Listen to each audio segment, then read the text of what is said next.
தன்னடிகள் பாடுவித்த நாயகனை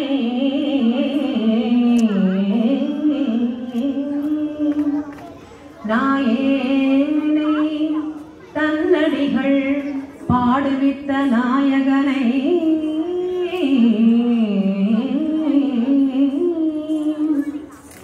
பேயேனது உள்ள பிழை பொறுக்கும் பெருமையனை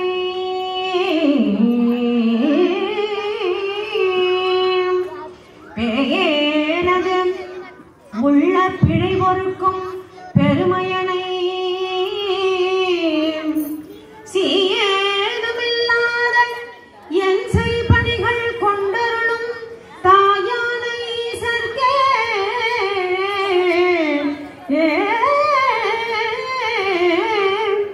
தாயான ஈசர்க்கே சென்று ஊதாய் கோத்தும்பி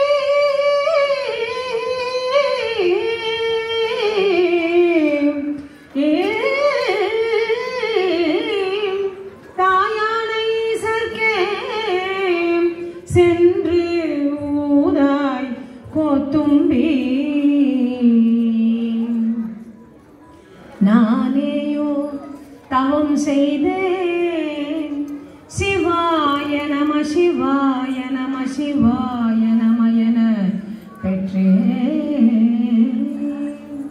நானேயோ தவம் செய்தேன் சிவாய நம சிவாய நம சிவாய நம என பெற்றேன்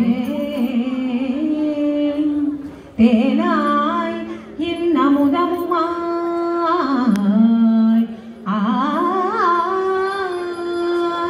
தேனாய் இன்னமுதமுமாய் தித்திக்கும் சிவபெருமான் தானே வந்து எமது உள்ளம் புகுந்து அடியேற்கு அருள் செய்தான் அருள் செய்தான்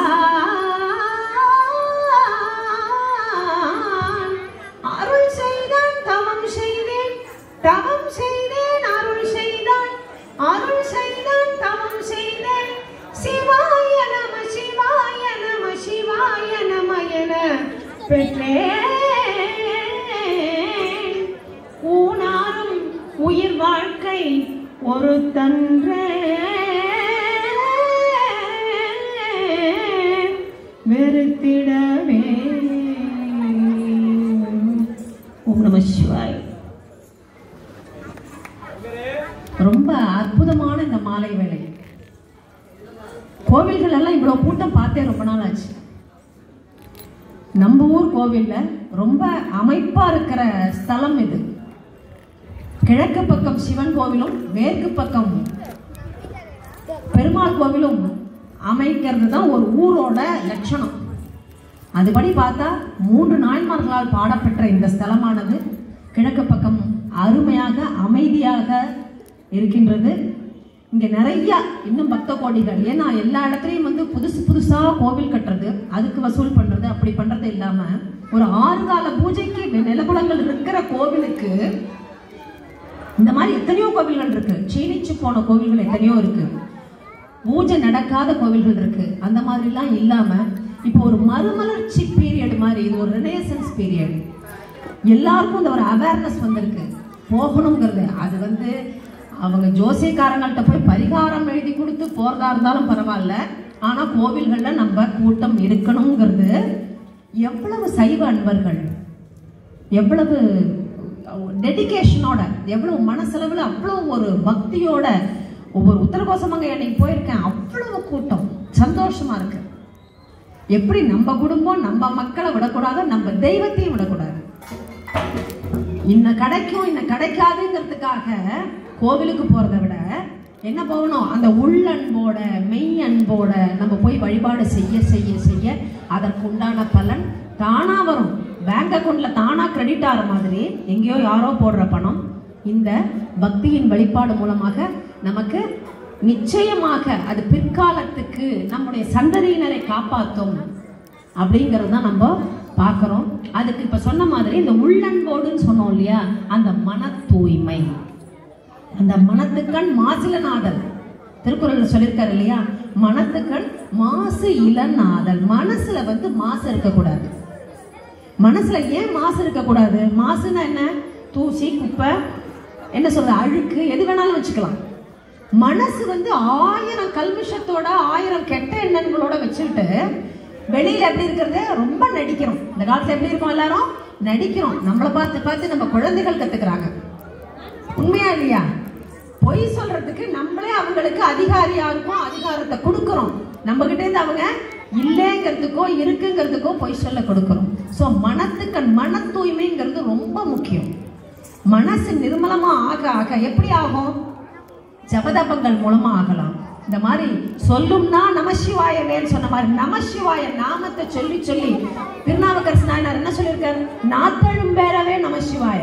நமசிவாய நாமத்தை சொல்லி சொல்லி அவருக்கு நாக்கே தடிச்சு போச்சான். இத்தனைக்கும் அவர் அந்த பக்தி மார்க்கத்தை சைவத்துக்கு திரும்பினப்ப அவருக்கு வயசு 80. அவர் ரொம்ப குறைச்ச காலத்துலதான் சிவனை அடையும் முன்பாக ரொம்ப குறைச்ச காலத்துல ஏராளமான பதிகங்கள் எழுதினவர், பாடினவர் திருநாவுக்கரசு நாயனார். அப்பேற்பட்ட மகோன்னதமான மகான்கள் வாழ்ந்த பூமியில நம்ம பிறந்திருக்கோங்கிறதுக்கே நம்ம ரொம்ப பெருமைப்படணும். ஏன்னா எந்த பக்கம் திரும்பினாலும் நமக்கு ஏதாவது ஒண்ணு பிடிச்சுக்கோ. அந்த ஷண்மதம் சொல்றாங்க இல்லையா, 6 வகை மதங்கள்ல ஏதாவது ஒண்ணு பிடிச்சுக்கோ. சைவமா, வைவனமா, கௌமாரமா, சௌரமா, இன்னைக்கு எதை வேணா கானாபத்தியமா, எதை வேணாலும் பிடிச்சிட்டு எப்படியாவது கரை தேர்ந்து நீ இந்த ஜென்மாவை கடத்தேத்துக்கோ அப்படிங்கிறது தான் இத்தனை சொல்லி வச்சிருக்காங்க நமக்கு. எந்த சுவாமி எடுத்துட்டாங்க? ஒருத்தர் கேட்டாங்க, ஏன் இவ்வளவுமா உங்க இதுல இவ்வளவு சாமி இருக்கு, எதுக்கு கடவுள் எதுக்கு இத்தனை? யாராவது ஒத்தரை பிடிச்சிட்டு எல்லாரையும் அப்படியே கண்மூடி உட்காந்து அப்படியே டவுன் வந்துட முடியுமா? பண்ணிட முடியுமா? முடியாது. அந்த மன ஒருமைப்பாட்டு அமைவதற்கு தான் நமக்கு இத்தனை விக்கிரகங்கள், இத்தனை ஆராதனைகள். நம்ம குழந்தைய எப்படி அலங்காரம் பண்ணி அழகு பார்ப்போமோ அந்த மாதிரி ஒவ்வொரு கோவில்களையும் நிர்மாணம் பண்ணி, கோவில்கள் ஒண்டிதான் அந்த காலத்துல என்டர்டைன்மெண்ட், பொழுதுபோக்கு. எல்லாருக்கும் தெரியும். இன்னி மாதிரி 24/7 ஃபுல் அண்ட் ஃபுல் டிவி பார்க்கறதோ இல்லை செல்போன் பார்க்கறதோ இதெல்லாம் இல்லாத காலங்கள். முழுக்க முழுக்க இறை சிந்தனையும் இறை நம்பிக்கையும், அதை தொடர்ந்து நம்ம இந்த ஜென்மா கடை தேர்வதற்கு நமக்கான வழிகாட்டி விட்டுறது நம்முடைய பக்தி இலக்கியங்கள். எதை சொல்ல முடியாது? எல்லாத்தையும் சொல்லலாம், எல்லாத்தையும் சொல்லலாம். அதனால இந்த நம்முடைய நாயன்மார்களா இருக்கட்டும், ஆழ்வார்களா இருக்கட்டும், யாரை எடுத்துக்கொண்டாலும் எல்லாரும் காண்பித்திருக்கிற நெறி பக்தி நெறி. எதையாவது ஒண்ணு பிடிச்சு இன்னைக்கு நீங்க சொல்றீங்களே, எல்லாம் நீ என்ன வேலைக்கு போற, என்ன படிக்கிற, என்ன மார்க்க, எப்படி போற, வேலைக்கு எத்தனை மணிக்கு போயிட்டு எத்தனை மணிக்கு வர, இன்னும் கேட்டா ஒர்க் ஃப்ரம் ஹோம் பண்றவங்க இன்னும் கூடுதலா ஒர்க் பண்றாங்க, 14 மணி நேரம் 18 மணி நேரம். இதுல எல்லாம் என்ன வருது உங்களுக்கு? சம்பளத்தை தாண்டி ஸ்ட்ரெஸ் வருது. வேலைக்கு போறது பெருசு இல்ல, அந்த கொடுக்கிற காசுக்கு வேலை செய்யணுங்கிற அந்த குறித்த நேரத்துக்குள்ள செய்யணுங்கிறதுக்காக எவ்வளவு மன உளைச்சல், எவ்வளவு பேர் சைக்கலாஜிக்கல் ப்ராப்ளத்துக்காக டாக்டர்கிட்ட போறாங்க. இதெல்லாம் முன்னாடி காலத்துல இருந்திருக்குமா? நிச்சயமா இருந்திருக்காது. வாழ்க்கையோட எய்ம் என்னங்க? வீட்டுல 3 வேளை சாப்பாடு சாப்பிட்றோமா, நல்ல தூக்கம், படுத்த உடனே தூக்கம். நல்ல தூக்கம்ங்கிறது என்ன? படுத்த உடனே தூக்கம். அதுக்கெல்லாம் எப்படி இருக்கணும்? கல்மிஷம் இல்லாத மனசு வேணும். கல்மிஷம் இல்லாம இருக்கிற இடத்துலதான், மனசுலதான் இறைவன் உட்காருவான். இறைவன் உட்கார்ற இடம் தான் நம்ம அதை தூய்மையா வச்சுக்கணும். உடம்பு எப்படி குளிச்சு நம்ம நீட்டா வச்சுக்கிறோமோ, செண்டெல்லாம் அடிச்சுக்கிறோம் இல்லையா, அந்த காலத்துலலாம் ஏது. ஆனா அந்த உடம்போட தூய்மை மனதால் ஆக்கிரமிக்கப்பட்டது. மனம் எப்படி இருந்து? மனசு தூய்மை. அப்பதான் இறைவன் உட்காருவான். அந்த மன தூய்மையை விளக்கும் பொருட்டு ஒரு நாயனார் வாழ்ந்திருக்கிறார். அவர் அந்த மனசு எவ்வளவு தூய்மையா இருந்தா அந்த இறைவன் உட்காருவான். அந்த உட்காருவதற்கு அவர் ஒரு கோவில் கட்டியிருப்பாருங்கிறத நம்ம பார்க்க போறோம். எல்லாரும் நினைச்சுக்கலாம், என்ன பூசலா நாயனாரை பத்தி ஒரு பக்கம் அரை பக்கத்துல கூட சொல்லிடலாமே அப்படின்ட்டு. அது பக்கத்துல எழுதப்படக்கூடிய விஷயம் இல்லை. அப்படியே அணுவா அவர் அனுபவிச்ச மனசுக்குள்ள ஒரு கோவில். இவ்வளவு பிரம்மாண்டமா ஒரு 1000கணக்கான தொழிலாளர்களை வச்சு கட்டின கோவிலை மனசுக்குள்ள அவர் உத்தராவே கட்டினார்னா அந்த மனசு எப்பேற்பட்டது, அவருடைய பக்தி எப்பேற்பட்டதுங்கிறத நம்ம பார்க்கணும். தில்லைவாழ் அந்தனர்தம் அடியார்க்கும் அடியேன்னு ஆரம்பிச்சு, அதுவும் யார் அடி எடுத்து கொடுக்குறா? இறைவனே அடி எடுத்து கொடுக்குறான் சுந்தரமூர்த்தி நாயனாருக்கு. சுந்தரமூர்த்தி நாயனாருக்கு பாடல் வருமா, வராதா, ஒன்றும் தெரியாது. அவருக்கு என்ன ஒரு தேவரடியார்கள், அந்த தேவாசிரிய மண்டபத்தில் உட்கார்ந்து இருக்கிறவெல்லாம் இவர் மதிக்கிறதே கிடையாதுன்னு திருவாரூர்ல பேசிக்கிறாங்க எல்லாரும். அவர் பாட்டுக்கு என்னமோ நேரம் இறைவன்கிட்ட போறாரு, இறைவன்கிட்ட பேசுறாரு, பறவை கிட்ட தூது போக சொல்றாரு. இதெல்லாம் இன்னும் இவன் பெரிய தொண்டன் எப்படி ஒத்துக்க முடியும்னு எல்லாரும் பேசுறாரு. அப்பதான் அவர் மனசு கஷ்டப்பட்டு இறைவன்கிட்ட போய் வேண்டிக்கிற, எனக்கு என்ன கொடு, இவங்களெல்லாம் பத்தி பாடுறதுக்கு எனக்கு அடி எடுத்து கொடுங்க. அவருக்கு எல்லாமே சிவபெருமான் தான். அந்த மாதிரி ஒரு ரிலேஷன்ஷிப் நம்ம பார்க்கவே முடியாது. அற்புதமான இன்னொரு அக்கேஷன்ல நம்ம சுந்தரமூர்த்தி நாயனாரை பார்க்கலாம். அப்படி பாடப்பட்டதுதான் தில்லைவாழ் அந்தனதம்னா அசரீதி ஒலிக்க தானாகவே அவருக்கு ஸ்புரிக்க அவர் பாடிய பாடல். அத்தனை நாயன்மார்களையும் கொண்டு வந்த பாடல் தான். அதுல அவர் சொல்றது, மன்னிய சீர் மறைநாவல் நின்ற ஊர் பூசல். பூசல்னா பூசல் ஒரு நாயனர், அவர் பேரு. வரிவளையார் மாணிக்கும் நேசனுக்கும் அடியேன். நேசம்னா என்ன? இப்ப இருக்கிற நேசமா? லவ் லவ் என்னமோ ஓடிட்டு இருக்க காலம். அதை தவிர்த்து வாழ்க்கையே இல்லைன்னு ஓடிட்டு இருக்கு. இப்ப எப்படி இருக்கு? இதுதான் காமம் காதல், காமம் காதல். இதை தவிர்த்து வேற எதுவும் இல்லை. ஆனா அந்த காலத்துல இருந்த எல்லாமே காமம் காதல் எல்லாமே இறைவனின் பார்த்து சேர்ந்தது.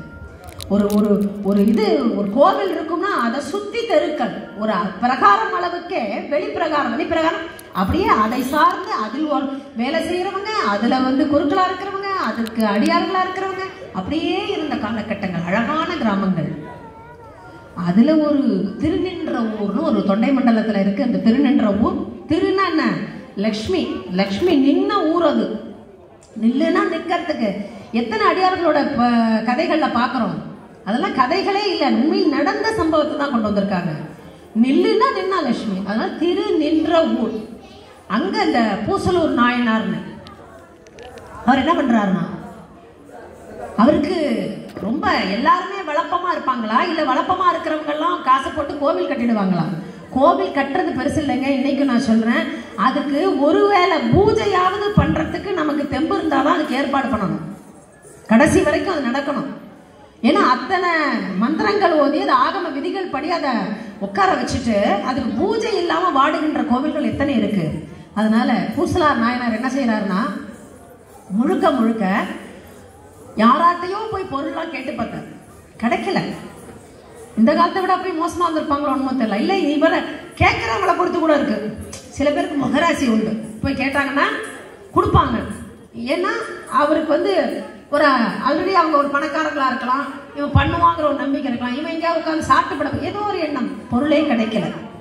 அவருக்கு என்னன்னா அந்த சிவனுக்கு ஒரு கோவில் எழுப்பியே ஆகணும்னு ஒரு எண்ணம், அது வலுவாகிட்டே இருக்கு. அந்த பக்தி முத்தி போச்சுன்னா எப்படி ஆகும்? என்ன வேணாலும் நடக்கலாம். அந்த மாதிரி தான் அவர் என்ன செய்யறாருன்னா, ஒருத்தரும் தர வேண்டாம், நான் மனமே கோயிலாக அப்படிலாம் இருக்கு இல்லையா, அந்த மனசுக்குள்ள நான் பண்றதுக்கு தயாராயிட்டேன்னு சொல்லிட்டு அதுக்கு சங்கல்பம் பண்ணிக்கிறார். மனசுக்குள்ள கோவில் கட்டுறதுக்கு சங்கல்பம் பண்ணி அதுக்கு என்னென்ன தேவைப்படுங்கிறத லிஸ்ட் போடுறாரு. அந்த லிஸ்ட் போடுற அத்தனையும் வாங்கிட்டு வரதா கற்பனை. ராப்பகலா தூக்கம் இல்லை, ராப்பகலா தூக்கம் கிடையாது. மனசுக்குள்ளேயே ஒரு நல்ல நாள் பார்த்து, ஏன்னா அவர் வேதியர் தான், அவருக்கு எல்லா சாஸ்திரங்கள் எல்லாமும் தெரியும். ஸோ எப்படி பண்ணணும் என்ன பண்ணணுங்கிறதுக்கு உண்டான எல்லாத்தையும் ராப் பண்ணிட்டு மனசுக்குள்ளேயே எல்லா சாமான்களும் வாங்கியாச்சு. கருங்கல் அதுக்கு ஒட்டுறதுக்கு என்ன உண்டோ அது, வேலையாட்களா இல்லை, அவரே கட்டுறாரு. அதனால மனசுக்குள்ள என்ன பண்றாரு, நாள் பார்த்து கடைக்காலிடுவதுக்கு நாள் பாடுறாரு. அந்த நாங்க சின்ன வயசு இன்னும் எங்க மாமியார் காலத்துல எல்லாம் வள்ளுவர்னு சொல்லுவாங்க. அவங்களுக்குன்னு ஒரு ஜாதி, அவங்க தான் ஜோசியம் பாக்குறவங்களா இருந்தாங்க. அவங்களுக்கு இந்த ஒரு வீடு கட்டணும்னா அவர் தான் முதல்ல கல் எடுத்து கொடுப்பார். நாள் பார்த்து கல் எடுத்து கொடுத்து ஆரம்பிக்கிற விஷயத்துக்கு ஒரு வள்ளுவர்னு ஒரு தனி ஒரு ஜாதி இருக்குது. அவங்க ஜோசியம் பார்த்தோன்னா கணக்கு தப்பவே தப்பாது. அப்ப என்ன ஆகுதுன்னா, இவர் மனசுக்குள்ள நாள் பார்த்து கடைக்கால் போட்டு அதுக்கு வேணுங்கிற மெட்டீரியல்ஸ் அத்தனையும் வரவழைச்சு எல்லாம் செஞ்சு கொஞ்சம் கொஞ்சமா கட்ட ஆரம்பிக்கிற. எப்படி கருவறையிலேருந்து ஆரம்பிச்சு விமானம், அர்த்த மண்டபம், கல்யாண மண்டபம், மகா மண்டபம், பிரகாரங்கள், இது மதில் சுவர்கள், விதானங்கள், அது எப்படிலாம் இருந்தா அழகா இருக்குமோ. ஒரு வீடு கட்டுறதுக்கு நம்ம எத்தனை பார்ப்போமோ அத்தனையும் அதை கொண்டு வர. எனக்கு கோவில் கட்டுறது என்ன பெரிய விஷயமானு உங்களுக்கு தோணுமா? பக்தியில இருக்கிறவங்களுக்கு தோணாது. கோவில் கட்டுறது எல்லாரும் செய்ய முடியாது. ஊர் கூடி தேர் எடுக்கிற மாதிரி தான் அது விஷயம். ஒரு செங்கலுக்கு உண்டான காசாவது நம்ம கொடுக்கணும். இல்ல நான் வந்து இதெல்லாம் கொடுத்துட்டேன், பணமா நான் வந்து லட்சக்கணக்கில் கொடுத்துட்டேன், ஆனா நான் சும்மா உட்கார்ந்துருக்கேன்னு யாரும் உட்கார முடியாது. ஏன்? உடம்பாலையும் அதுக்கு செய்ய தயாரா இருக்கணும். உடம்பாலையும் நம்ம சரீர தொண்டு செய்யணும். அது எல்லாருக்கும் தெரியறது கிடையாது. அது திருஞான சம்பந்தர் பெருமானும் நம்ம திருநாவுக்கரசு நாயனாரும் திருவிழிமேடு மகா பஞ்சம் வந்துருச்சான். அப்ப என்ன பண்றாங்கன்னா, அந்த கோவில்ல நாங்க வந்து இந்த ஏழை ஜனங்கள்லாம் இவ்வளவு கஷ்டப்படுறாங்களே, அவங்களுக்கு படி அளக்கணுமே, சாப்பாடுக்கு ஏற்பாடு பண்ணணும், அன்னதானம் பண்ணணும். இருக்கிறதுலே தானத்திலே உசந்தது எது? அன்னதானம் தான். அது மட்டும் தான் போரும் நம்மளால சொல்ல முடியும்.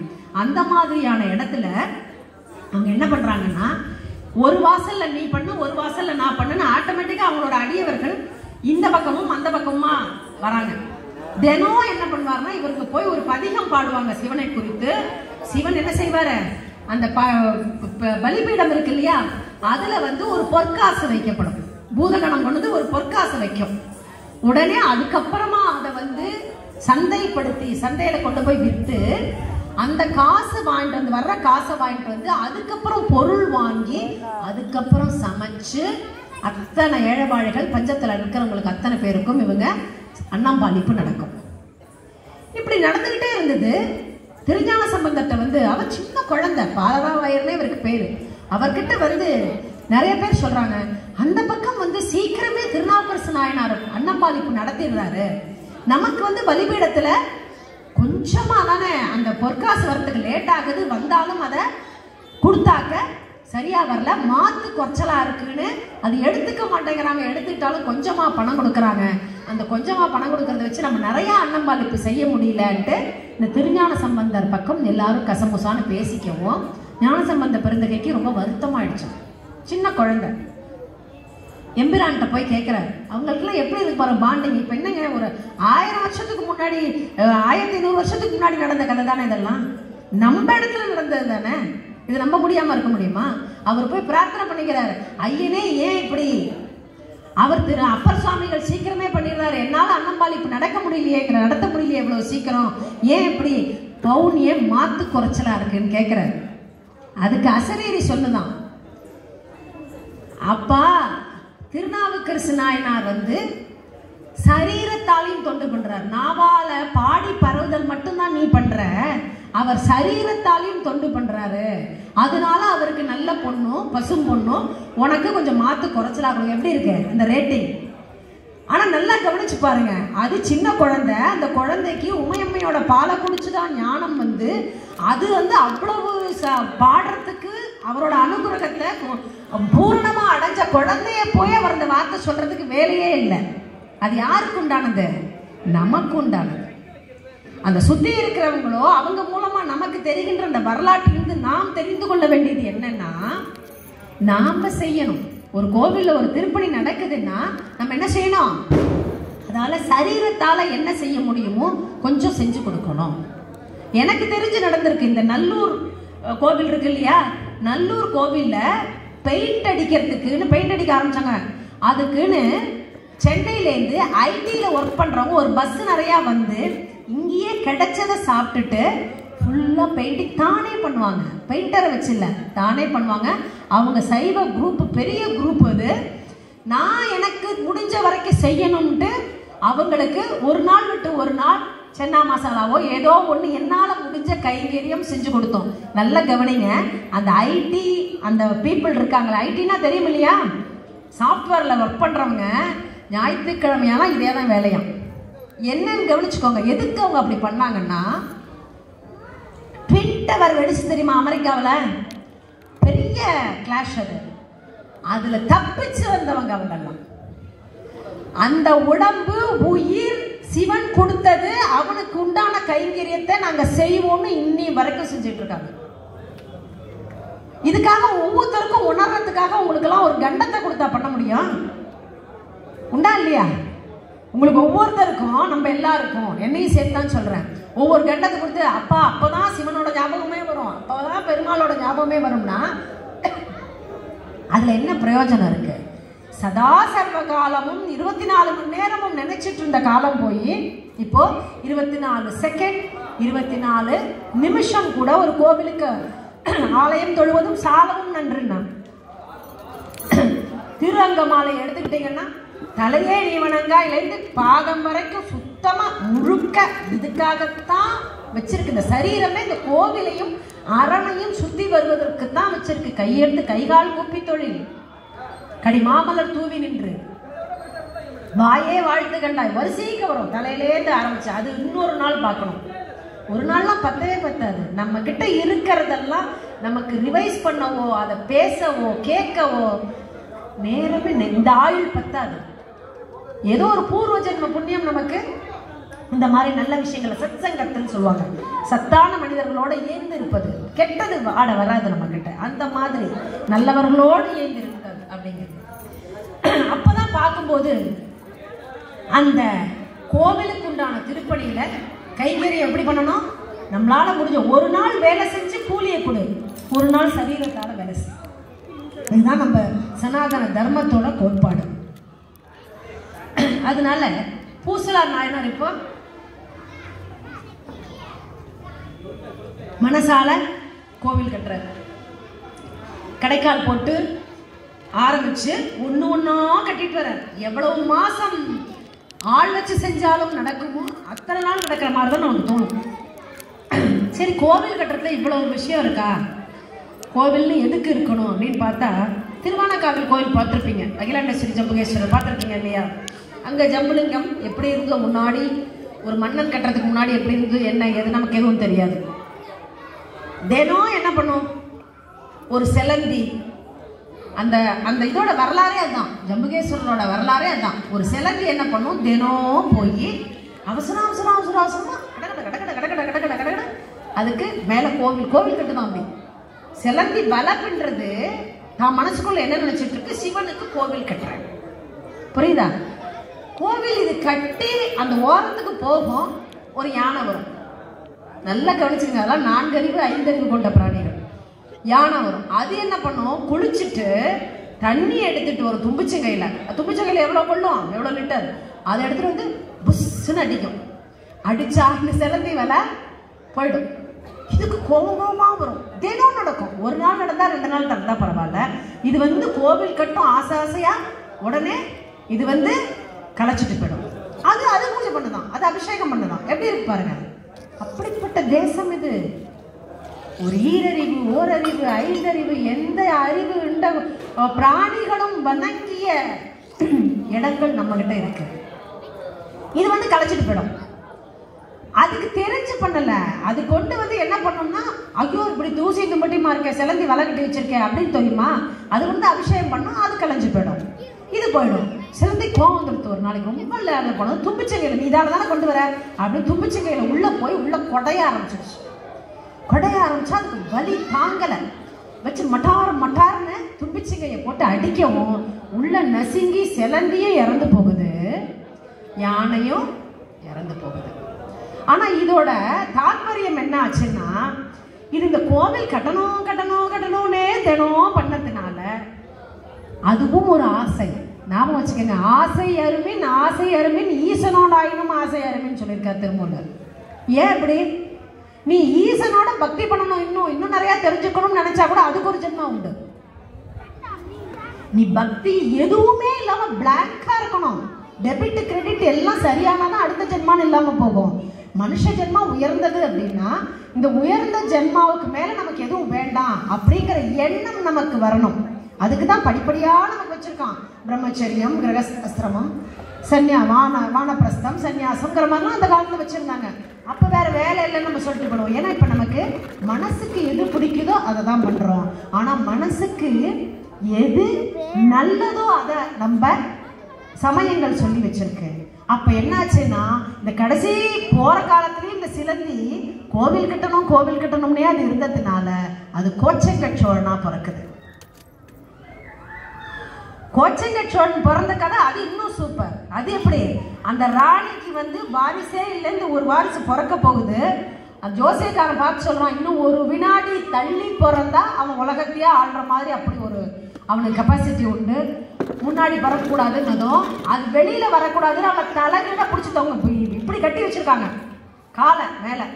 அந்த நேரம் வரணுங்கிறதுக்காக, நல்ல நேரத்துக்கு அப்படி பிடிச்சு வச்சு அந்த நேரத்துக்கு அந்த பிரசவ வலி வர மாதிரி பண்ணி, பிரசவ வலி வந்தும் கூட வந்துருமோங்கிறப்ப வரக்கூடாது, தலைகீழ கட்டி தொங்க விட்டு அந்த நேரத்துக்கு பண்ணா அந்த கோச்சங்கட் சோழன் உதிக்கிறான்.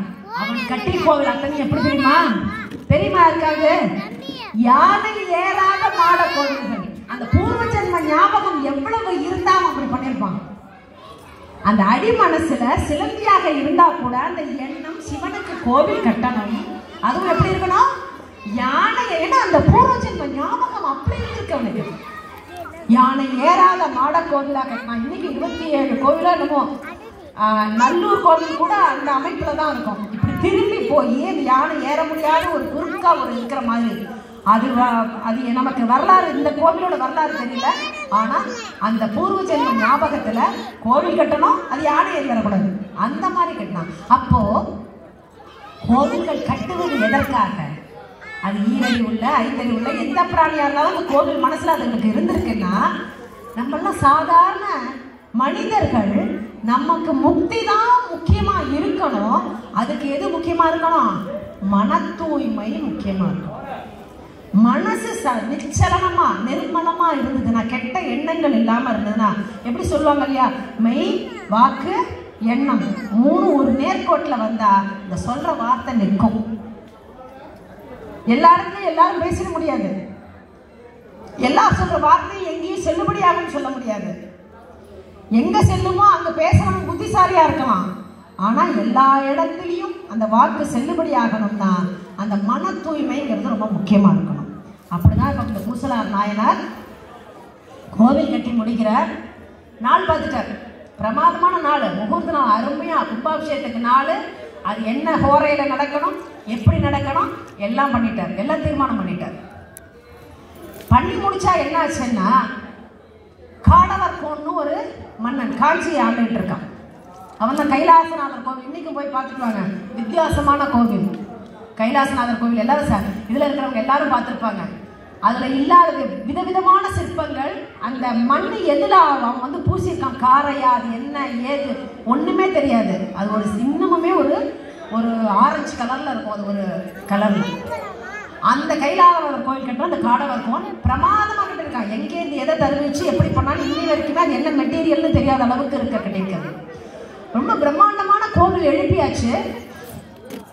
அவனும் அதே முகூர்த்தம் அதே நாள் குறிக்கிறான். இப்ப அந்த குறிச்சாச்சு. அவன் பெரிய மன்னன், அவன் அவ்வளவு பொருட்செலவுல அவ்வளவு நாள் செலவழிச்சு ஆட்களை வச்சு கட்டியிருக்கான். அவ்வளவு நல்லா கட்டியிருக்கிற கோவிலுக்கு கும்பாபிஷேகம் அவ்வளவு சந்தோஷமா அவன் நிர்மாணம் பண்ணிட்டான். ஆஹா ஓஹோ நம்ம மனசுல இருக்கு.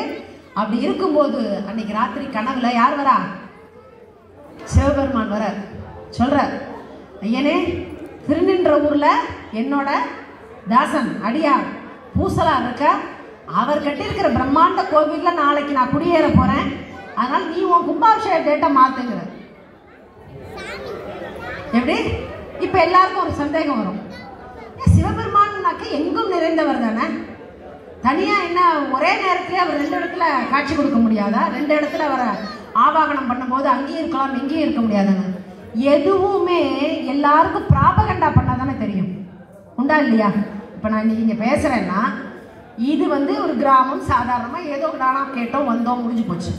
இப்ப இதுவே இன்னைக்கெல்லாம் எப்படி இருக்கு, சோசியல் மீடியால இருந்து ஒரு விஷயம் நம்ம செய்யறோம்னா செய்யறதுக்கு முன்னாடியே 10 பில்டப், செஞ்சதுக்கு அப்புறம் தனியா, அதுக்கப்புறம் தனியா ரெக்கார்டிங்க, இன்னும் என்னென்னமோ அதை எப்படி எப்படிலாம் அதை ஹைலைட் பண்ணுமோ, எப்படி எப்படிலாம் அதை ப்ரமோட் பண்ணுமோ, அதுக்குண்டான காலகட்டங்கள் இது. ஈஸியா உடனே சோசியல் மீடியாவில் வந்துடும். வாட்ஸ்அப்ல அனுப்பிச்சு விட்டா போகும், ஃபேஸ்புக்ல இங்கேருந்து கட் பண்ணியாங்க, அங்கேருந்து கட் பண்ணிங்க, எப்படி வேணாலும் இன்னைக்கு பிரபலமாகிறது. இன்னைக்கு ஈஸி. அது நெகட்டிவாகவும் இருக்கலாம், பாசிட்டிவாகவும் இருக்கலாம். ஏதாவது தப்பா பேசினாலும் அது வெதண்டாவாதத்தில் கொண்டு போய் விடும். நல்லது சொன்னா ஜாஸ்தி மண்டல நாட்டிக்கு போனாங்கன்னா ரசிக்கிறதுக்கு ஒரு 1000 பேர் இருப்பாங்க. அப்போ எந்த மீடியாவும் இல்லை, எந்த ஒரு அதை சோஷியலைஸ் பண்றதுக்கு, அதை வந்து எங்க பார்த்தாலும் தெரிவிக்கிறதுக்கு ஒண்ணுமே இல்லை. அப்ப என்ன ஒரு உபகரணம்? பூசலார் நாயனாரோட பக்திய, அவரோட மனசுல அவர் கோவில் கட்டியிருக்கிறத மன்னவனுக்கு சொன்னாதான் எல்லாருக்கும் போய் சேரும். உன்னோட கும்பாபிஷேகம் எனக்கு பெருசே கிடையாதுப்பா, உன்கிட்ட எல்லாமே இருக்கு, காசு பணம் இருக்கு, மனித மக்கள்கள் இருக்கா, நீ எப்படி வேணாலும் செய்யலாங்கிற உனக்கு எல்லா விதமான வசதி வாய்ப்பும் கொண்ட நீ கட்டின கோவில் குறைச்சல் கிடையாது. ஆனா என்னுடைய அடியவன் இருக்கானே ஒண்ணுமே இல்லாதமா மனசுல கோவில் கட்டி கும்பாபிஷேகத்துக்கு நாள் குறிச்சு தினப்படி பூஜைக்கு முதற்கொண்டு அவன் தயாராயிட்டான். அப்ப அவனோட மகிமை அவனோட பெருமை எப்படி எல்லாருக்கும் நான் சொல்றது? மன்னவன்கிட்ட சொல்றான். அவர் என்ன பண்றாருன்னா, அப்படியா என்ன தாண்டி ஒருத்த வந்து கோவில் கிட்ட இருக்கானா, அந்த கோவில் எப்படி நம்ம பார்த்தாகணுமே அப்படின்னு மறுநாளைக்கு மன்னன் வரான்னா எப்படி வருவான்? அப்படியே பரிவாரங்களோட வரான். என்ற ஒரு எல்லைக்கு வந்தாச்சு. அங்க பேர் பேரா விசாரிக்கிறான். யாரோ பூசலார்னு ஒருத்தர் இருக்காரு. ஆமாங்கய்யா, ஒரு வைதிகர் இருக்காரு. நல்லா கவனிச்சு பாருங்க. 63 நாயன்மார்கள். நம்மளாம் வந்து எதுவுமே இதுல எல்லாம் வந்து ஜாதியோ சமயமோ எதுவுமே கிடையாது. பக்தி மட்டும் தான் அங்க காமன். எத்தனை வேதியர்கள் இருந்திருக்காங்க? ஒருத்தரும் கிடையாது. அதுல ஒரு 7 பேர் தான், திருஞான சம்பந்தரையும் சேர்த்து. பாக்கி எல்லா ஜாதியிலுமே அதுல வந்து என்ன இருக்கு? எல்லா வர்ணத்திலையும் பக்தர்கள் இருந்திருக்காங்க, நாயன்மார்கள் இருந்திருக்காங்க. ஆழ்வார்கள்லையும் அப்படிதான் பார்க்கும்போது பூசலார் யாருன்னா இருக்காரு அப்படிங்கிறான். என்ன அவர் ஒரு கோவில் கட்டியிருக்காருன்னு அதை பார்க்கணுங்கிறார். கோவில் கட்டியிருக்காரா? அவரே ரொம்ப வறியவருங்க. அவர் வந்து தினப்படி சாப்பாடு அவருக்கு கஷ்டம். அவர் கோவில் கட்டியிருக்காரா? அப்படிலாம் இங்கே ஒன்றுமே இல்லையே. அங்கேருந்து பூசலார் நாயனார் வீடு தெரிஞ்சுட்டு அங்கே வந்துட்டாரு. பூசலார்கிட்ட போய், ஐயன் நான் வந்து காடவன் கொண்டு வந்திருக்கேன். மன்னரே நீங்கள் எதுக்கு இங்கே வந்தீங்க அப்படின்னு அவர் கேட்குறாரு. அப்போ சொல்கிறார், இல்லை நீங்கள் ஏதோ கோவில் கட்டியிருக்கிறதாகவும் அங்கே எழுந்தருள போகிறதாகவும் சிவபெருமான் வந்து கனவுல சொன்னார். அந்த கோவிலை தரிசனம் பண்ணிட்டு போகலான்னு அவருடைய கதற. பக்தியோட வெளிப்பாடு எப்படின்னா, அது எப்படி இருக்கும்? அந்த மனசு சந்தோஷம் தாங்க முடியாமல் கண்ணில் தண்ணி குளங்குளமாக ஊற்றுது, ஆறா குளமாக ஊற்றுது. மித்து ஒரு மனசு வந்து லைக்காத ஒரு, நான் கட்டின கோவிலுக்கு வரப்போறேன்னு என்னையன்னு சொன்னானா? ஆமாங்க, அது நான் மனசுக்குள்ள கட்டியிருக்கேன். அதுக்கப்புறம் இவரோட பதட்டம் அவருக்கு தொட்டு இருந்தது. யாருக்கு? காடவருக்கு. அவனுக்கு காலில் விடுறாரு. மன்னனாவது இதுவாகுது, உன் பக்திக்கு முன்னாடி நான் ஒண்ணுமே இல்லையேப்பா. என்ன இருந்து நான் கட்டினாலும் அதுக்கு ஒரு பிரயோஜனமும் இல்லையே. நீனா அடியவர்னா நீங்க தான் அப்படின்னு சொல்லிட்டு நமஸ்காரம் பண்றான். அந்த கோவில் யார் பார்க்க முடியும்? பார்க்கவே முடியாது. அப்ப நல்லா யோசிச்சு பாருங்க. இந்த கோவில்னா எல்லாரும் பார்க்குறாங்க, இன்னொரு கோவில்னா இந்த தஞ்சாவூர் பகுதி சொன்னா எல்லாரும் பார்க்குறாங்க. நமக்கு மட்டுமே பிரைவேட்டா நமக்கு பிடிச்ச மாதிரி நம்ம மனசுக்குள்ளார நம்ம தெய்வத்தை கொண்டு வச்சு நம்ம தினம் அதுக்கு ஆராதனை பண்ணி அப்படிலாம் பண்ண எப்படி இருக்கும்? யோசிச்சு பாருங்க. நீங்க உங்களுக்கு பிடிச்ச சாப்பாடு சாப்பிட்ற மாதிரி, நீங்க உங்களுக்கு பிடிச்சதை பண்ணி உங்க பிள்ளைங்களை கொடுக்குற மாதிரி, நீங்க பிடிச்ச மாதிரி சாஜிட்டு டிவி பார்க்குற மாதிரி, உங்களுக்குன்னு ஒரு கோவில், அதுக்குன்னு ஒரு தெய்வம், அதில் வர ஃப்ரீ அப்பாயின்மெண்ட் வர கொடுத்துருக்காரு. என்ன ஒரு அவர் பூசலா நாயனார் எப்பேற்பட்ட பக்தி இருந்திருந்தால் அதை சாதித்திருக்க முடியுங்கிறத நீங்க சொல்லுவாங்க எல்லாரும். 63 நாயன்மார்கள் ஒவ்வொன்று அதெல்லாம் ரொம்ப எக்ஸாஜரேட் பண்ண மாதிரி இருக்கு. என்ன சிறுத்தொண்டு நாயனார் என்ன அப்படியே பிள்ளை கறியை சமைச்சு கொடுக்கறதெல்லாம் இதெல்லாம் பெரிய இதெல்லாம் நம்புற மாதிரியா இருக்கு. ஏன் 1000 ரூபாய் டிக்கெட்டு கொடுத்து ஒரு இப்படி இருக்கிற ஒரு நடிகர் 10 பேரை பந்தாடுறான். அதுக்கு போய் கியூல நின்று 3 மாசம் முன்னாடி டிக்கெட் ரிசர்வ் பண்ணி, இதெல்லாம் நாடா? சொல்லுங்க. யாரோ எவரோ கண்ணுக்கு முன்னாடி இம்பாசிபிள் தெரியும். நம்ம வாசலுக்கு வந்து எவனாவது 10 பேர் ஒத்த வந்து கை நீட்டினா கூட நமக்கு பதில் அடி கொடுக்கறதுக்கு இப்பவே வலிக்கிற மாதிரி இருக்கும் உடம்பு. எங்கேயோ போயிட்டு இருக்கும் உலகம். எது தேவைங்கிறத தாண்டி நம்ம என்ன பண்றோம்னா, இப்போ அதுலேருந்து அதாவது லக்ஸூரியஸ் லைஃப், பொழுதுபோக்கு அம்சங்கள், இதை தாண்டி நம்ம மனசு வெளியில வரமாட்டேங்குதுங்கிறது தான் முக்கியம். நமக்கு வந்து எது தேவைங்கிறத நம்ம அடுத்தது என்ன அப்படிங்கிறோம். இப்ப லைஃப் ஸ்டைல் மாறி போச்சு. விதவிதமா உடுத்திக்க வேண்டியிருக்கு, விதவிதமா சாப்பிட வேண்டியிருக்கு. யோசிச்சு பாருங்க. இந்த பாபநாஸ்ல நான் 30 வருஷமா இருக்கேன். டெவலப்மெண்ட்டுங்கிறது வேற எதுலையும் வரலங்க. பிரியாணி கடை ஒண்டி தாங்க வந்திருக்கு. திரும்புற இடம் எல்லாம் பிரியாணி கடை. அந்த பக்கம் திரும்பவே முடியாது, அந்த பக்கம் போக முடியாது. நான் சைவம்ங்கிறதுக்காக மட்டும் நான் சொல்லுங்க. உடம்புக்கு எது நல்லதோ அதை மட்டும் பாருங்க. உங்க பிள்ளைங்களுக்கு சொல்லி கொடுக்கறது அதிகமா மசாலா இல்லாததா, அது என்ன கலக்கிறானே தெரியல, எவ்வளவு அதுல என்ன ஊத்துறாங்கன்னு தெரியல, எவ்வளவு வியாதி எவ்வளவு கஷ்டங்கள் பிள்ளைங்களுக்கு வருது. நம்மளும் கஷ்டப்படுறோம். தயவு செஞ்சு அந்த பிள்ளைங்களுக்கு குழந்தையிலிருந்து பக்தி மார்க்கத்தில் கொண்டு போனால் தவறுவதற்கு வாய்ப்பே இல்லை, தவறுவதற்கு வாய்ப்பே இல்லை. அதுதான் நமக்கு தேவையான விஷயமும் கூட. முடிஞ்ச வரைக்கும் என்ன முடியும், தேவாரத்துல எல்லாம் இல்லாததா உங்களுக்கு? இப்ப நான் முதல்ல பாடுறது திருவாசக பாடல் தான். ராகத்தோட பாடுறது எந்த சாமியும் கேட்கல. உனக்கு என்ன வருதோ செய், உனக்கு என்ன வருதோ செய். அந்த அந்த அதெல்லாமே மந்திர சொற்கள். ஒவ்வொரு தேவாரம் ஒவ்வொரு இடத்துல பாடின பதிகங்களுக்கும் அர்த்தம் இருக்கு. அதை பாடினா இந்த கஷ்டம் தீரும்னு இருக்கு. இடரினும் தளரினும் எனதொரு நோய், அந்த பாடெல்லாம் பண்ண இடர்கள்லாம் களையுங்கிறோம். இந்த திருநெடுங்களம் இப்போ 4 நாள் முன்னாடி பார்த்துட்டு வந்தோம். அங்கே அந்த கோவிலில் முழுக்க மறையுடையா தோல்ற நம்ம திருஞான சம்பந்தர் பாடின தேவாரம் தான். அது எந்த ஒரு திருமண தடை என்ன மாதிரி இருந்தாலும் அது என்ன கொடுக்கும் உங்களுக்கு, அதெல்லாம் நீக்கி விடுங்கிறது தான் அதில் பாடப்பட்டிருக்கு. அப்போ ஒவ்வொரு ஸ்தல புராணங்கள் இருக்கு, ஒவ்வொரு அதுக்கு உண்டான மகிமைகள் இருக்கு, எத்தனையோ அடியவர்கள் பாடி வைத்தது இருக்கு. அதெல்லாம் அதுக்கெல்லாம் இந்த ஜென்மாவே பத்தாதுங்கிற பட்சத்துக்கு நம்ம என்ன செய்யணும்னா, அதாவது ஒரு பதிகம் தினப்படி, ஒரு பதிகம், ஒரு பாடல், ஒரு பாசுரம், எது உங்களுக்கு பிடிச்சிருக்கோ அதை சொல்லி அதை பாடி நீங்க பரவணும். அதை இந்த காலத்துல குழந்தைகளுக்கு இந்த டிவியோ செல்போன் மட்டுமே வாழ்க்கை இல்லை, அதை தாண்டி ஒரு வாழ்க்கை இருக்கு. அதை நம்ம பிடிச்சிட்டோம்னா இந்த வேலைகள்னாலலாம் மூலமா வருகின்ற மனசு கஷ்டங்கள், ஸ்ட்ரெஸ், அந்த மாதிரி விஷயங்கள் எதுவுமே நமக்கு வராதுங்கிறத அறிவுறுத்தி அவங்களுக்கு புரிய வச்சு தெளிய வச்சு கூடுமான வரைக்கும் நம்மளால அவங்களுக்கு பிரச்சனை இருக்கக்கூடாது. இதை செய்ய அதை செய்ய, அவன் அதை படிக்கிறான் நீ படி, அவன் அந்த வேலைக்கு போயிட்டான் நீ இதை பண்ணு, அவன் இத்தனை சம்பாதிக்கிறான் சம்பாதி, அவங்க இத்தனை டன் ஏசி போட்டிருக்காங்க நம்ம வீட்டில். எப்போ தயவு செஞ்சு பெண்கள் யாரா இருந்தாலும் அதை வெளில வாங்க. இந்த மாதிரி இயற்கையான ஒரு இடத்துல அப்படி உட்காந்து பேசுறது எனக்கு வேறவே தெரியல. எனக்கு பிடிச்சதை பண்றேங்கிறத தாண்டி இங்க என்ன இருக்குன்னா அந்த சாநித்தியம் இருக்கு. அது தினம் யாராவது நீங்க விளக்கு போட தானே வந்துட்டு இருக்கீங்க இல்லையா?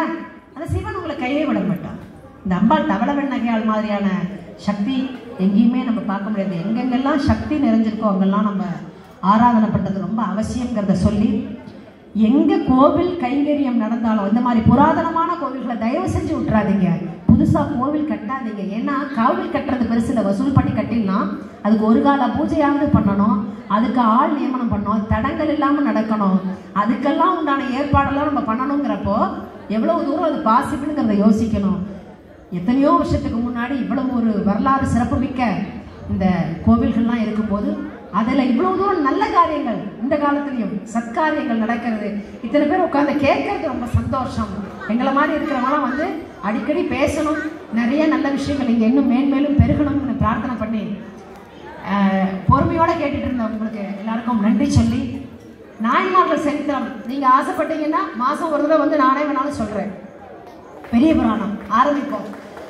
நல்லது போய் சேரட்டும், எல்லாருக்கும் போய் சேரட்டும். அது ஒண்டி தான் நம்ம பிரார்த்தனை பண்ணிக்கிறது. இந்த நல்ல வாய்ப்புக்கு நன்றி கூறி விடைபெறுகிறேன். நன்றி, வணக்கம்.